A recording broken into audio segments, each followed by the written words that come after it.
Okay. It's Sunday morning and I drove to work this morning. And as I drove to work, two songs, basically the same song, brought me to tears. The first one, you may know it. I think it's by Maverick City. Could be mistaken, but I'm pretty sure. It's called Jireh. And in that song, there's a bridge or a portion that says, "If he dresses the lilies with beauty and splendor, how much more will he clothe you? And how much more does he love you? And if he watches over every sparrow, how much more does he love you?" And I was listening to that, and man,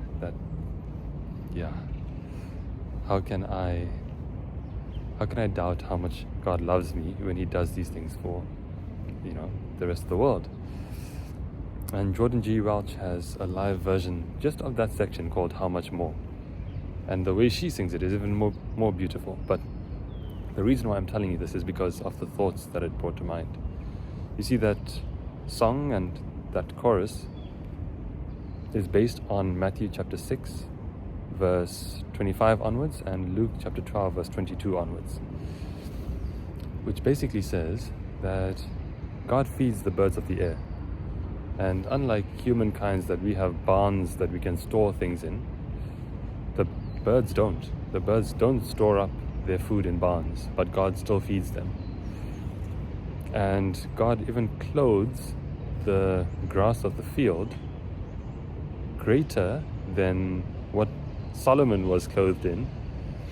And God clothes the grass of the field even though it is here today and then thrown into the furnace tomorrow.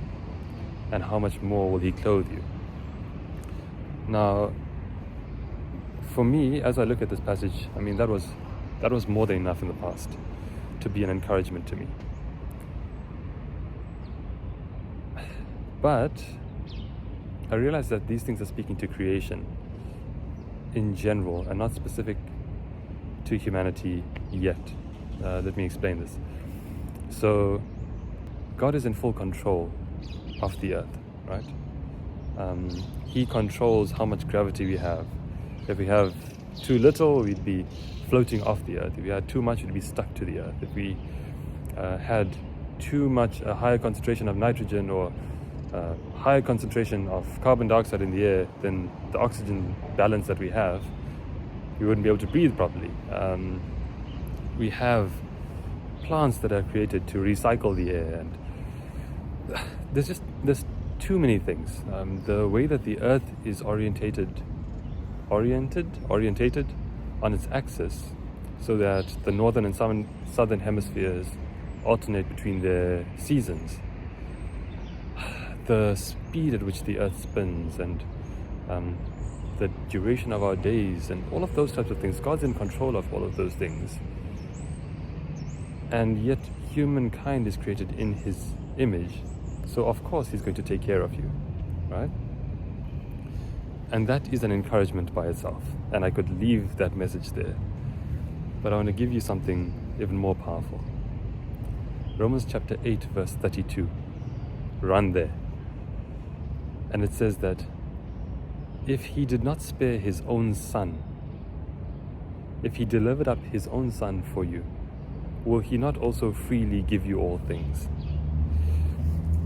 And that, my friends, speaks the most to me. Because that speaks to me as a human, showing me that someone died for me. Someone died for me. If he gave his life for me, why am I afraid that he will not give me something else? Everything else is less than that. Everything else is less than the life. And not just life that I might live for another 30 years, but life that I might live eternally. So I just want to leave that with you. And I hope that encourages you, and may you be blessed. Whatever your fears are, whatever you're worried about, whether it's finances or opportunities for work or relationships or friendships or studies, trying to get the grades, whatever it is. I pray that you will realize that if you commit yourself to God, He will take care of all of those things, and He will take care of you more than you can ask or think.